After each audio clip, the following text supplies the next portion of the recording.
What's up, guys? Today we're going over what are the best rockets to pair with the Gjallarhorn with its new perk in Destiny 2, where it'll give Wolfpack rounds to any legendary rocket. So first in this video, we're going to be going over the Ghorn numbers once again, then seeing how this affects all the different rockets in the game with all their different damage perks, and seeing which is the best, and trying to determine how many Ghorns you want in a fire team. Do you want all 6? Do you want one with 5 legendary rockets? Like, what is the combination you want? And before we get into all that good stuff, my code Air is 30% off for G Fuel through Monday night. So if you're looking to get yourself a holiday gift or someone in your family or a friend, definitely take advantage of that. The link in the comments and description will take you over to their store and automatically apply my discount code.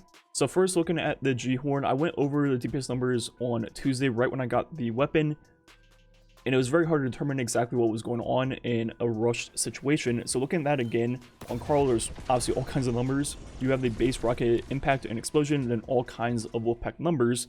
And in my video on Tuesday, I said there were 6 Wolfpack rounds because that is what it appeared when I shot it at multiple walls in front of me. But what we can do is shoot it straight up and watch it explode, and there will be 8. So that means a few things. One, it's gonna be even better for Ackler with the catalyst, where it'll then create 8 more. Also, it should change my damage numbers per rocket, but I was actually almost exactly right through doing the wrong math. As you see, each cluster will hit for that 2415 along with that 5175 number, so we should be seeing both those numbers 8 times, which means the total of the rocket is 71.5. The Wolfpacks are adding 60.7 for a total of 132,239 damage, which is only a few hundred more than what I said on Tuesday. So look at the DPS with the 2 and 4 rockets, which I'll use for every rocket in this video.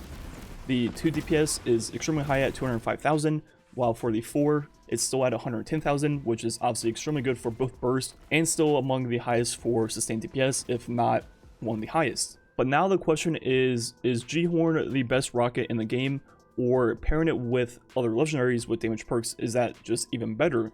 So that is what we're going to be doing now in the video, testing it with every damage perk to see how it works, trying to determine which one is the best, then going into some DPS numbers of what the best result is, and talking about what is the best overall combination for a fire team. So first, I want to look at just rockets in general. If you haven't watched a lot of my rocket DPS videos, every rocket in the game has the exact same base, impact, and explosion numbers, no matter what the rate of fire or the blast radius, velocity, whatever it is.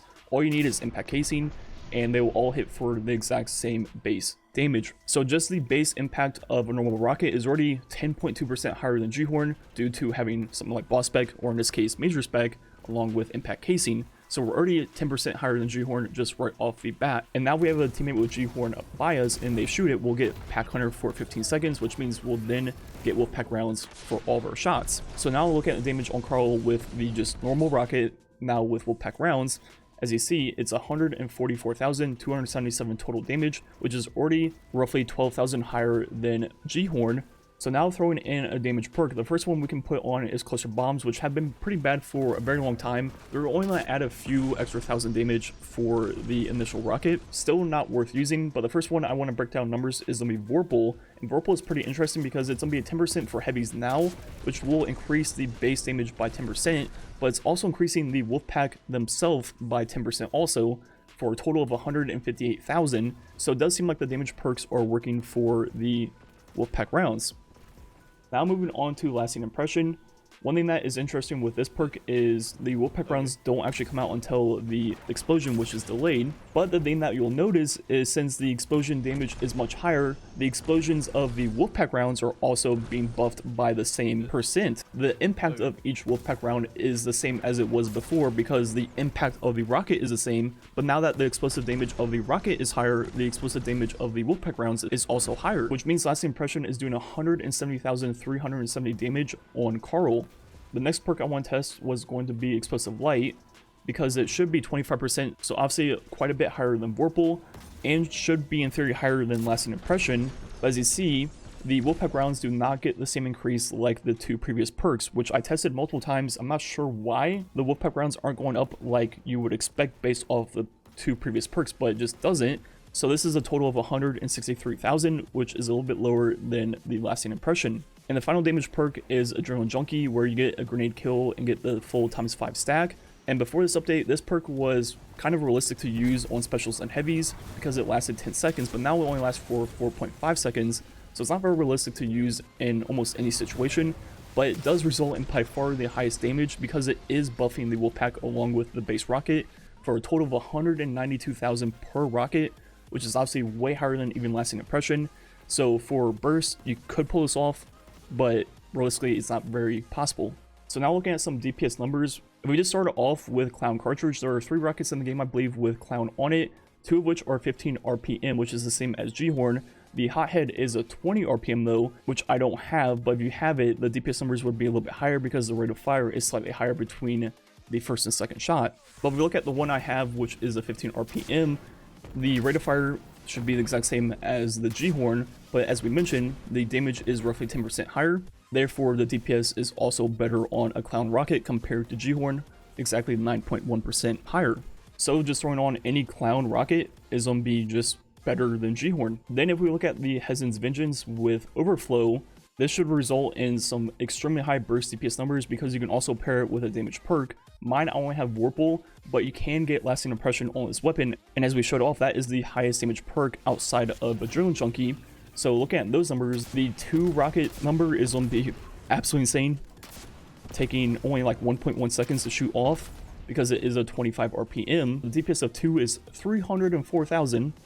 Then over 4, it still doesn't even drop off that much, still at 120,000. So the burst is almost 50% better than Ghorn, and that isn't even with like buffs, debuffs, anything like that. That number is so high. Then for sustained DPS, you'd probably want a Code Duello with Field Prep and Lasting Impression, which I don't have. But with Field Prep and double reserves, you should be able to hold 11 rockets, which means almost 2 million total damage, which is extremely good and will make it one of the better options for those longer fights. For example, raid boss fights or even dungeon boss fights. And if we look at the DPS, we're gonna have to reload every rocket because we don't have 2 in the mag, but it's still gonna be pretty high numbers compared to everything else in the game. The 2 rocket DPS was almost 160, while the 4 is 107. And those numbers are obviously extremely high, not as high as what we showed off so far in the video, but compared to practically everything else in the game, that is still obviously extremely high. So what is the combination you want for a fire team? So no matter what situation, it seems like you only want one Ghorn to proc the Pack Hunter for the rest of the fire team. Then just simply having Clown Cartridge rockets is already better for practically every situation because it's a mere Ghorn in terms of reloads and things like that, but just have slightly higher damage per rocket. Then it depends on what you're doing. If you want pure burst, you want a Hezen's with Overflow because it can take advantage of a 2 mag and a damage perk, for example, Lasting Impression. But then if you're doing something with a lot of health, for example, a raid boss, dungeon boss, or even one of the 6-player activity bosses, at that point you want to focus total damage output, which means you want Field Prep and probably Lasting Impression, which you can get on the Code Duello. That can still be farmed from the Umbral Engrams. And overall, that would be the best for those longer boss fights, because while some of the other rockets might have way higher burst, if the boss doesn't die, it doesn't even matter. So grabbing those 2 extra rockets obviously adds a lot of more damage. So yeah, rockets are kind of broken right now. Their burst DPS numbers are among the highest we've ever seen for a weapon. There have been higher for like 1-2 punch combinations and things like that, but purely for a weapon, these numbers are like unreal. In tomorrow's video, I'm going to be looking at the new sleeper buffs along with linear fusions in general and things like 1k in fusions to see what is the best out of those with the new changes and see how they stack up to rockets. Obviously, rockets will be way better for burst, but I still think there's a very good chance that something like sleeper or even 1k is still going to be the king for those longer boss fights. So definitely look forward to that. Once again, my code AIR is 30% off for G Fuel through Monday night. Like usual, thanks for watching. Catch you guys next time.